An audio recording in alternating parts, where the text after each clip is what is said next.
Chapter 9 Recollections. Recalling the past was both painful and liberating for Sanaya. As she shared her journey with Dr. Sedai, memories flooded her mind, unveiling the secrets she had carried for so long. My father called me and asked me why I had suddenly moved into the hostel. I had no answer to that. My aunt had made up the story that I was stealing money for useless things. So I was sent to the hostel. My father freaked out for a while, but I was so relieved that I didn't have to see that monster's face again. I was about to finish my 10th board exam, and it was the time to decide my career. I chose to study medicine for my higher studies, as I saw it as a pathway to better future. Though there were many colleges in my town, I didn't want to be there because of my fear. Sanaya continued, her voice filled with determination. I luckily made it through the entrance exam for science here in Advanced International College, the one of the best college for science and technology in the capital. My dad was happy about it, so I came to the capital with lots of dreams and faith in myself. I stayed in a hostel for a month. During a closet cleaning session, Sanaya stumbled upon a book that held a significant place in her mother's heart. Inside the book, there were two letters that changed everything. The impact of those letters shook Sanaya to her core, leaving her isolated and withdrawn from the world. After reading those letters, I didn't eat anything, I didn't talk to anyone, and I barricaded myself inside the room all the time. When the warden found out about this, he took me to the Stelwart Hospital to see Dr. Sedai. And that's when our path crossed. You know the rest, doctor. My failure to cooperate, misbehavior, disrespect, and here we are today. Doctor Sedai listened attentively, his compassionate gaze fixed on Sanaya. Well, I know you after that, but you haven't shared anything about why you had to come to here. I mean, what was on those letters that made you come to me?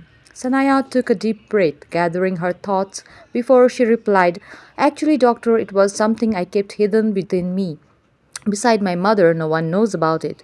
In one letter, it was written that my father was living with another woman in Dubai, someone he had loved before he married my mother. He had only married my mother here in Nepal to please his family.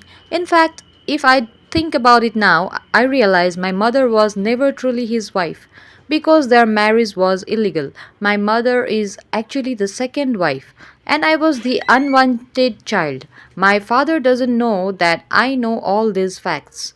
Doctor said I offered a suggestion. Why don't you talk to him about it once and see how you feel? Maybe it was not all bad. Sanaya shook her head, her eyes filled with mix of pain and determination. She said, I told you, doctor, there were two letters. The second letter was from my mother to me. She apologized for not being brave enough to defend her rights, for not standing up against my father and raising her voice. She saw herself as a parasite in that letter, dependent on my father's money in the name for survival. That's why I am working a night job and studying with my own money, so I don't have to depend on that so called father. I'm striving for independence so that one day I can confront him and question what exactly I am to him.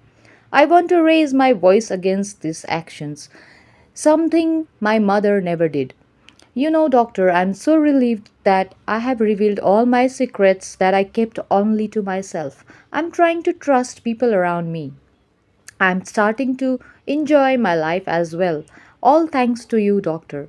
Doctor said I nodded, acknowledging Sanaya's growth and resilience. And what about that fishy guy? What's going on with him? Doctor asked.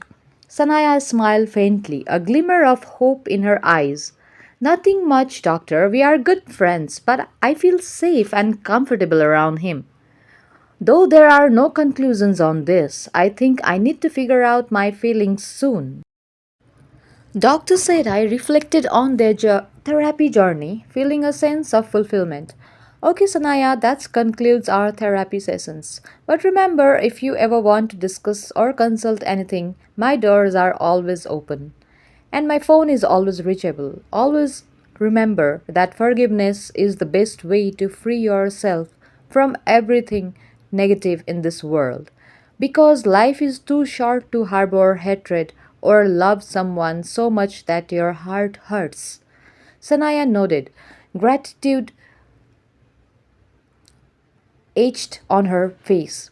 With newfound strength and the support of Dr. Sedai, she was ready to embrace her future and continue her journey of self discovery and healing. The recollections of her past serve as stepping stones towards a brighter tomorrow, where she would be carving her own path, unburdened by the weight of the secrets and past injustice.